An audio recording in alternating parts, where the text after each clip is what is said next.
আমরা একটা সিন্ডিকেটকে সমূলে উৎপাটিত করেছি, কিন্তু অনেকের মনে মনে এই ধরনের সিন্ডিকেট কাজ করতেছে যে এখন সুযোগ আমরা একটু বসি। ভোক্তা অধিদপ্তর এবং দ্রব্যমূল্যর যে নিয়ন্ত্রণ সেই বিষয়ে কিছু প্রস্তাবনা রাখতে চাই যে আমরা আসলে শিক্ষার্থীরা এই ভোক্তা অধিদপ্তরের সাথে আমরা আসলে কিভাবে কাজ করব, কিভাবে কাজ করতে পারি।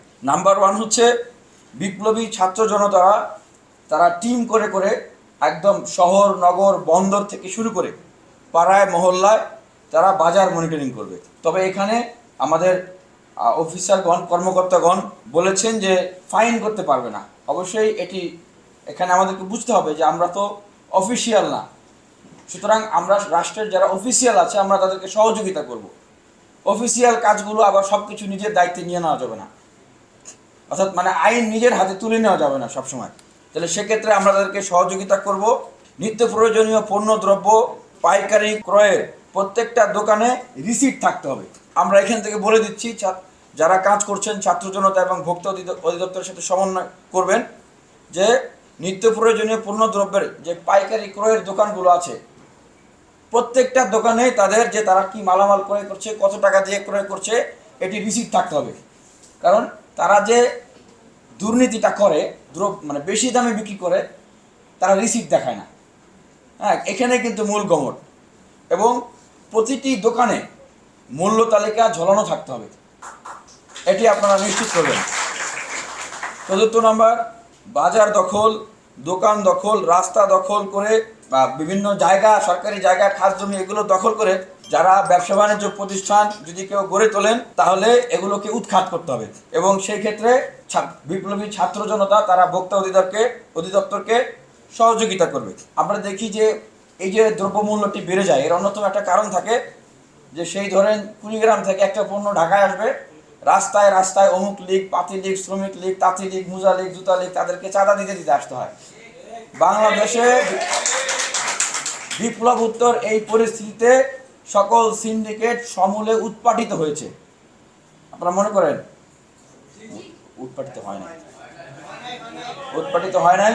এখানে আমরা একটা সিন্ডিকেটকে সমূলে উৎপাটিত করেছি, কিন্তু অনেকের মনে মনে এই ধরনের সিন্ডিকেট কাজ করতেছে যে এখন সুযোগ আমরা একটু বসি, ঠিক না? সুতরাং যারা মনে মনে চিন্তা করছেন যে আবার আপনারা এইভাবে সিন্ডিকেট করবেন, রাস্তায় রাস্তায় চাঁদা নেবেন, আপনারা সাবধান হয়ে যান এবং বিপ্লবী ছাত্র জনতা, আইন শৃঙ্খলা বাহিনী এবং ভোক্তা অধিদপ্তরের সাথে এই ধরনের কোনো ঘটনা ঘটলে শক্ত হাতে আপনারা এগুলোকে প্রতিরোধ করবেন।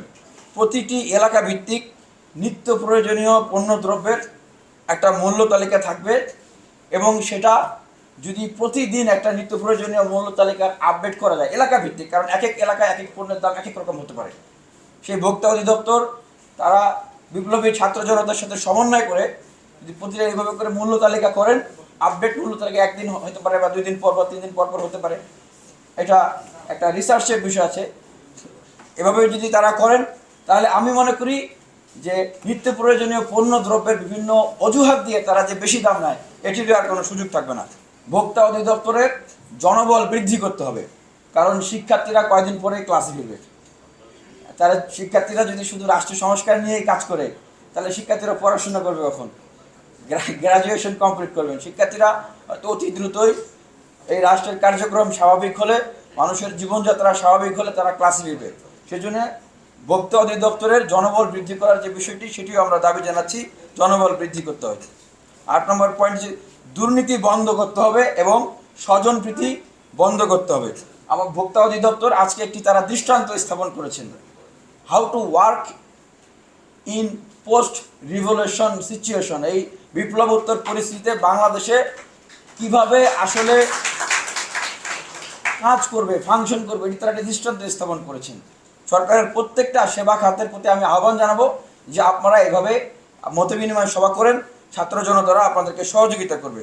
এবং আমি আরেকটা আহ্বান জানাবো যে এই ছাত্র জনতা যেখানে যেখানে কাজ করবেন আপনারা আবার এই সময় নিজেরা কাজ করতে গিয়ে কোনো অন্যায়ের সাথে যুক্ত হবেন না, এটা কিন্তু মাথায় রাখতে হবে।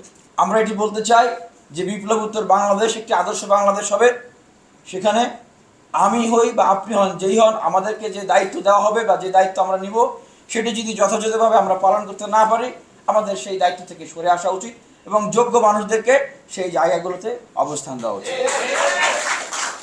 সংবাদ, ফিচার ও অনুষ্ঠানের জন্য ভিজিট করুন সংবাদ প্রকাশের ওয়েবসাইট এবং যুক্ত থাকুন ফেসবুক পেজ ও ইউটিউব চ্যানেলের সঙ্গে।